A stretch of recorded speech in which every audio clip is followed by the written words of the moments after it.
The WNBA separately defended inclusion and condemned hate while saying the union, quote, will not be used as political pawns. Here's Stephen A. talking. It's too damn late. Now, Carlos said he was wondering, have we heard of Gabby Williams? Yeah, I heard of her.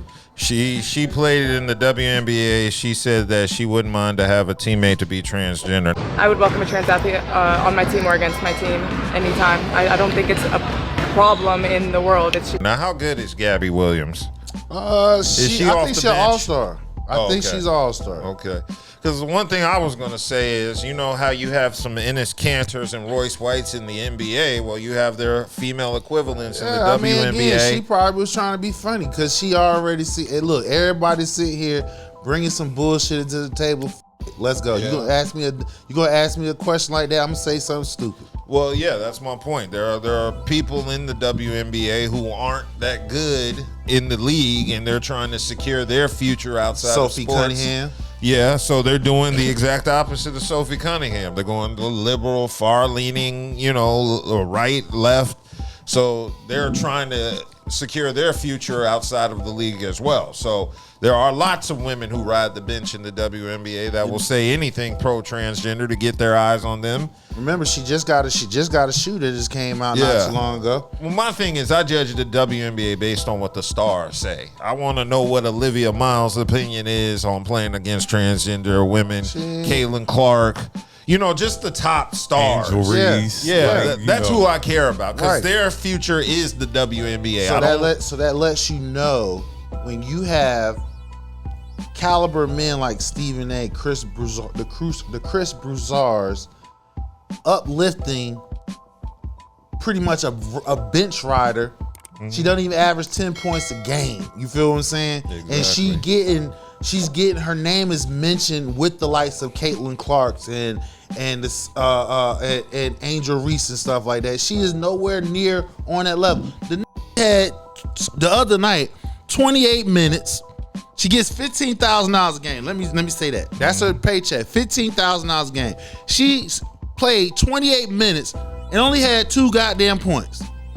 How the fuck you get $15,000 a game? You play 28 minutes. You only get 2 damn points. And he was 0 for 3 from the 3-point range. Yeah. So this is what I'm talking about. If this was in a men's league, they wouldn't get no airspace. Period. Sophie Cunningham is allowed to say whatever she wants to say. What doesn't sit right with me is that somebody who has created the platform she has created and is using that to punch down on people whose existence and whose lives are threatened on a daily basis by the government, by other people in this country. This is another part that Sophie Cunningham doesn't seem to get. You are playing in a league that is 70% black, that is 35% queer. When you say things like that, you're putting a target on their back too. And you're doing it for your own personal gain.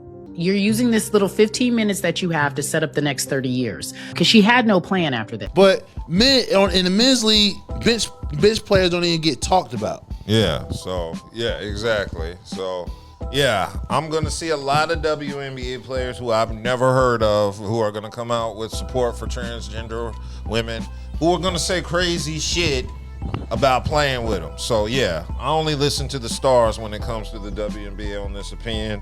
I only want to hear the good WNBA players. I don't want to hear nobody that rides the bench. And Caitlyn Clark has already said men can whoop their ass. So she's not in support of it. And because she's a political, she's going to ride the fence on that. She's not going to say yes or no because she don't want to lose the support of the MAGA crowd or the transgender crowd. Again? So I'm not expecting Caitlyn Clark to say anything on this. I'm expecting her to keep it very neutral. Well, guess what? She been called a coward. Yeah. Megyn Kelly called her a coward. I'm sorry. Caitlyn Clark was directly asked to speak on it, and she was cowardly. She refused to do it.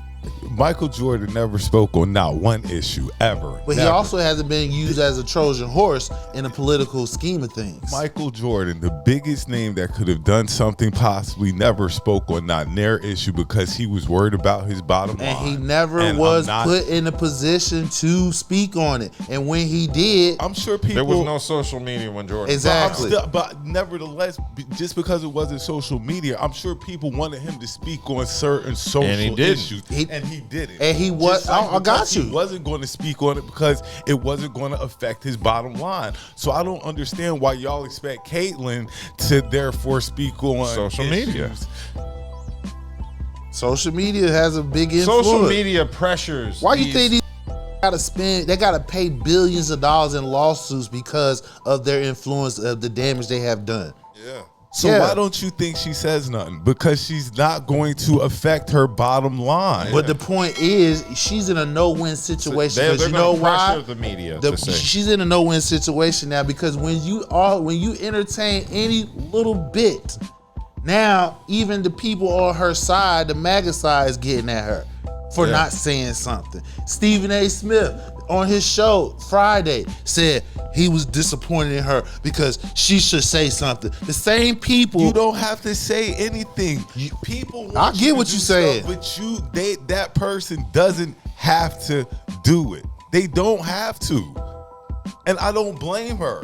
I don't. Yeah, I don't blame her at all. What are y'all talking about, bro? Anybody who thinks a man should play women's sports, a born man should play women's sports, you're an idiot. You are an idiot, bro. You are an idiot. I don't care who you are. You ain't got to talk to me. You can be mad at me. I don't talk to none of y'all anyway. None of y'all. I don't talk. You are an idiot. Anybody thinks a born man should be playing women's sports, you are an idiot. And you are an insecure person. He just wants to hoop. Lots of these women want to hoop. I don't think they have I don't think they have it in them to like discuss politics. I don't think that was pundits. their thing, like but to be political pundits. Like, and I don't blame them for not speaking up on certain issues because they don't want anything to do with it. Yes, I'll take the money. Yeah. I'll take the money, but I'm not saying anything about it. Yeah, but you know the same people that always say keep politics out of sports. Keep things racial benign. Them the ones are pushing this shit. That's the whole thing. I'm getting sick and tired of the WNBA. I'm getting disgusted by the WNBA to the point that I'm finding it harder and harder to love or even like. Definitely watch. Social media plays a lot into this shit. Yeah, social media is responsible. They're the ones pressuring the media to ask these questions. Because the media is looking for, any type of outlet just to get some sort of substance to ask them these questions during press conferences. And that's cool, but you ain't got to ask it.